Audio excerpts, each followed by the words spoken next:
आज मासिक बैठक थी, जिस तरह से यहाँ कार्यकर्ताओं को संबोधित किया, तो क्या 2027 की तैयारी आपने शुरू कर दी है? 2027 की हमारी राष्ट्रीय पार्टी ने, जिला पार्टी ने और हमारे जो बूथ प्रभारी हैं उन्होंने तैयारी शुरू कर दी है। और वोट कटने से लेकर के बढ़ने से लेकर के उस पर हमारे कार्यकर्ताओं को विशेष ध्यान देना है। और इसलिए ध्यान देना है, अब तो जो वोट चोर थे तो वोट चोर की पोल अब खुल चुकी है वोट चोरों की। अब जो भारतीय जनता पार्टी की सरकारें जो बनी हैं, वोट को चुरा चुरा करके सरकारें बनी हैं। तो अब समाजवादी पार्टी के लोग इस उत्तर प्रदेश में और इटावा से लेकर के पूरे उत्तर प्रदेश में 75 जिलों में अब चोरी को रोकेंगे और भारतीय जनता पार्टी को हराएंगे।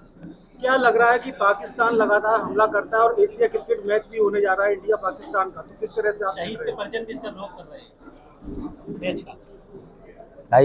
क्रिकेट मैच होने जा रहा है, हमले में मारे गए लोग उनके परिजन हैं जो विरोध कर रहे हैं इस मैच का। आज भारत पाकिस्तान का मैच है, लोग विरोध कर रहे हैं कि शहीदों की बात कर रहे हैं, भाजपा वाले देशभक्ति के नारा दे रहे हैं और कोई लोग मैच करवा रहे हैं। देखिए, भारतीय जनता पार्टी से विश्वास उठ चुका है,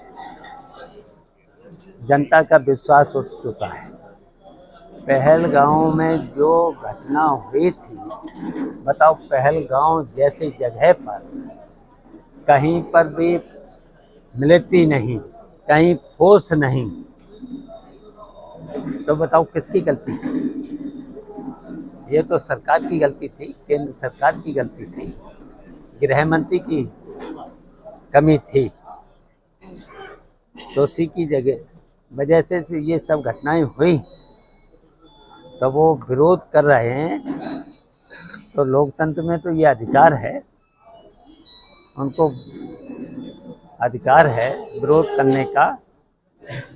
और यहाँ पूरे देश में लाइन ऑर्डर है ही नहीं। इन्होंने वादा किया था कि जब हमारी सरकार बन गई है, आधी रात में महिलाएं कहीं घूमेंगी। बताओ, पहलगाम में गए, कितने मारे गए? यहाँ घूम सकती लड़कियाँ रात में? बताओ, गैंग रेप हो रहा है, कितनी लड़कियों के साथ गैंग रेप हो रहा है। रिपोर्टें नहीं लिखी जा रही, बहुत सी तो रिपोर्टें नहीं लिखी जा रही, बहुत से तो छिपा लेते हैं। तो ये घटनाएं नहीं होना चाहिए था। यूपी में कानून व्यवस्था नहीं है, लेकिन सरकार कह रही है जो अपराधी हैं उनके एनकाउंटर किए जा रहे हैं। टांग में गोली भी तो मारी जा रही। क्या एनकाउंटर सही है? हैं? टांग में गोली मारना सही है?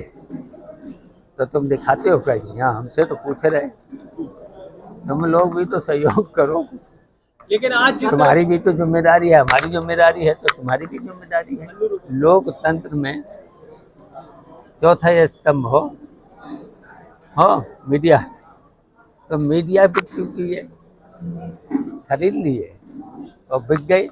आप लोग नहीं बिके, आपके मालिक, बड़े बड़े मालिक आपको नहीं छापने देते। तो आप तो सवेरे से हम लोगों को घेर लेते हो, लेकिन ले जाते हो, सही बात निकालोगे नहीं। अगर हमारे मुँह से कभी कभी गलत बात आप लोग जबरदस्ती निकलवा लो, तो वो सवेरे शाम तक चलाओ, और सही बात को नहीं चलाओगे। कल लेकिन लखनऊ में एक हवाई जहाज जिस तरह से हादसा होते होते बचा, उसमें समाजवादी पार्टी की सांसद डिंपल यादव भी सवार थी, 151 यात्री थे सवार। तो किस तरह लगता है आपको कि लगातार हादसे जो हो रहे हैं, इससे क्या सरकार सबक ले पा रही? देखिए, हम लोग पहले समझते थे कि हवाई जहाज की यात्रा सुरक्षित है। अब भारतीय जनता पार्टी के राज में हवाई जहाज में भी ये रोज घटनाएं होने लगी हैं। तो ये सरकार हर तरह से, हर मोर्चे पर फेल है।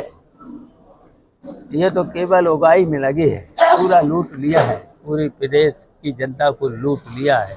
टैक्स से लेकर के इस तरीके से लेकर के पूरे उगाही में लगे हैं। अब स्मार्ट मीटर से लोग बहुत परेशान हैं, स्मार्ट मीटर लगाए जा रहे हैं जगह जगह, लोग विरोध कर रहे हैं इसका।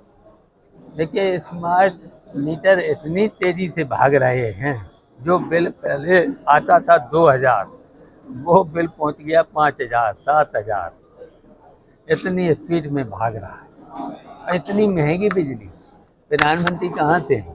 उत्तर प्रदेश, और सबसे महंगी उत्तर प्रदेश में, और सबसे वसूली ज़्यादा उत्तर प्रदेश में। बिजली इन्होंने वादा कितने का किया है? 22 घंटे, 24 घंटे किया है, और कितने घंटे आ रही है? 6 घंटे, 8 घंटे से ज़्यादा बिजली गांव में नहीं पहुंच रही। आज भी दादाजी अभी यूरिया को लेकर लोग परेशान हैं, यूरिया अभी भी उतनी नहीं मिल पा रही है, किसानों लोग लाइन पे लगे हुए हैं। ये भारतीय जनता पार्टी जब तक रहेगी, न खाद दे पाएगी, न किसानों को उसकी कीमत दे पाएगी। 2-2 बोरी के लिए सुबह से शाम तक लाइन लगाना पड़ रही है। अच्छा, हम लोगों के समय में ये बोरी थी 50 रुपये, 50 किलो, फिर वही 45 की, अब है 40 की। और पैसा बढ़े, कितने बढ़े? यूरिया पे कितने बढ़े?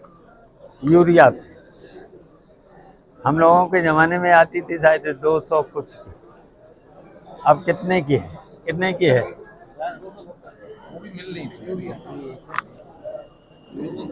महंत है राम भद्राचार्य, उन्होंने कहा है कि पश्चिमी यूपी को मिनी पाकिस्तान बना दिया गया है, हिंदू खतरे में है। मिनी पाकिस्तान बना दिया उन्हें कुछ दिखाई नहीं दे रहा है, है। उन्हें कुछ दिखाई नहीं दे रहा है। कह रहे हिंदुओं की पाठशाला लगाएंगे, हैं? कह रहे पाठशाला भी लगाएंगे हिंदुओं के घर। उन्हें कुछ दिखाई नहीं दे रहा। अब और क्या कहें, इनसे तरस आता है, ऐसे लोगों को तरस और आता है। वो तो यूसुफ ने पहले ही उन्हें उन्हीं ने तो सरकार बनाई थी, उन्हीं का तो राज है। आज आपने मासिक मीटिंग के दौरान कार्यकर्ताओं की जमकर क्लास लगाई है, क्या माना जाए कि 2027 में सब कुछ ठीक हो जाएगा? खराब क्या है? आपने भी जमकर हमें हमारी पार्टी में खराब क्या है? कार्यकर्ताओं को लोकसभा का चुनाव हुआ था, रिजल्ट आ गया बेईमानी के साथ, और अब की बात 2027 में नहीं, कार्यकर्ताओं के बल पर पूरे उत्तर प्रदेश में समाजवादी पार्टी की सरकार बनेगी। अखिलेश यादव मुख्यमंत्री होंगे उत्तर प्रदेश के। अब जाओ, धन्यवाद।